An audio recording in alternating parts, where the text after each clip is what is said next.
ഈ ഗ്ലാസിൻ്റെ ബ്രാൻഡും വിലയും അറിഞ്ഞാൽ നിങ്ങൾ ഞെട്ടും. ഞാൻ 1-2 വീഡിയോ മുന്നേ ഓടുന്ന സമയത്ത് ഈ ഗ്ലാസ് വെച്ചിട്ട് ഓടുന്ന കാണിച്ചായിരുന്നു. അന്ന് എൻ്റെ അടുത്ത് കുറേ പേര് ഒന്ന് മെസ്സേജായിട്ട് ചോദിച്ചിട്ടുണ്ടായിരുന്നു, ബ്രോ ഗ്ലാസ് ഏതാണ്, ബ്രാൻഡ് ഏതാണ്, എത്ര രൂപയെന്നൊക്കെ. അപ്പോൾ അത് പറയാനായിട്ട് ഈ ഗ്ലാസ് എനിക്ക് ഗിഫ്റ്റ് ചെയ്ത ആൾക്ക് പിന്നെ ഞാൻ കൊടുക്കാം. ഏതെടുത്താലും 150 വേറെ പറയും സത്യം, ഏതെടുത്താലും 150 അതാണ് ഈ ഇത്. അതെ, അത് ആര്യം മുംബൈയിൽ പോയിട്ടുണ്ടായിരുന്നു. മുംബൈയിൽ പോകുന്നതിന് മുന്നേ ഞങ്ങൾ ജസ്റ്റ് ഒന്ന് ഫാസ്റ്റ് ട്രാക്കിൽ പോയ സമയത്ത് റണ്ണിങ് ക്ലാസ് ഞാൻ കുറേ നാളായിട്ട് എൻ്റെ പ്ലാനിലുണ്ട്. അങ്ങനെ നോക്കിയ സമയത്ത് അവിടെ സ്റ്റാർട്ടിങ് 2000 ആയിരുന്നു. ഇതേപോലത്തെ ഫ്രെയിം വരുന്ന ഇതേപോലത്തെ ഒക്കെ ആയിരുന്നു. അപ്പോൾ അത്രയും ബഡ്ജറ്റ് നമുക്കില്ലാത്തതുകൊണ്ട് നമ്മളൊന്നും വാങ്ങിച്ചില്ല. അപ്പോൾ മുംബൈ പോയ സമയത്ത് ഞാൻ അവിടെ ഷോപ്പിങ്ങിന് പോയപ്പം അവിടെ ഇങ്ങനെ കുറേ ഗ്ലാസസ് വെച്ചേക്കുന്നുണ്ട്. അപ്പം ഞാൻ നോക്കിയപ്പോൾ ഈ ഒരു പാറ്റേൺ ആണ് ഇവന് ഉദ്ദേശിച്ചത്.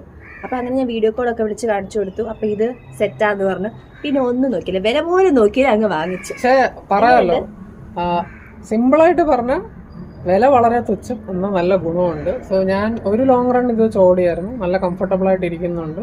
പോളറൈസ്ഡ് ഒന്നും അല്ല കേട്ടോ. 150 രൂപയ്ക്ക് നമുക്ക് പോളറൈസ്ഡ് സൺഗ്ലാസ് ഒന്നും കിട്ടാൻ പോണില്ല. സോ അതിൻ്റെ ഒരു UV പ്രൊട്ടക്ഷനും കാര്യങ്ങളൊന്നുമില്ല. പക്ഷെ വെയിലത്ത് വലിയ ടയർഡാവാതെ ഓടാൻ പറ്റുന്നുണ്ട്. സോ ഇതാണ് ഇതിൻ്റെ ഫിറ്റ്. ഈ കാണുന്ന പോലെ തന്നെ സൈഡ് കംപ്ലീറ്റ്ലി കവറാണ്, 2 സൈഡും.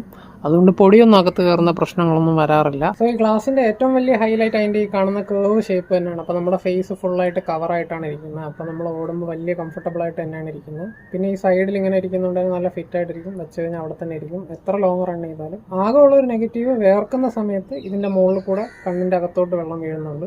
അതേപോലെ ഗ്ലാസ് ഫുള്ള് ചെറുതായിട്ടൊന്ന് ബ്ലർ ആവുന്നുണ്ട്. പക്ഷെ അത് കുഴപ്പമില്ല, അത് മാനേജ് ചെയ്യാൻ പറ്റുന്നതാണ്. പിന്നെ 150 കണ്ണാടി വെച്ച് നോക്കുമ്പോൾ ഇത് ഭയങ്കര ഹൈ ആയിട്ടുള്ള ക്വാളിറ്റിയാണ്. പിന്നെ ഓവറോൾ ബിൽഡ് ക്വാളിറ്റി നല്ലതാണ്. ഇതിൻ്റെ കയ്യിൽ തറയുന്നൊന്നും വീണിട്ടില്ല. പക്ഷെ എന്നാലും സ്ട്രക്ചർ വൈസ് നല്ല കട്ടിയുള്ള സംഭവമാണ്. അത്ര പ്ലാസ്റ്റിക് പോലത്തെ സാധനമൊന്നുമല്ല.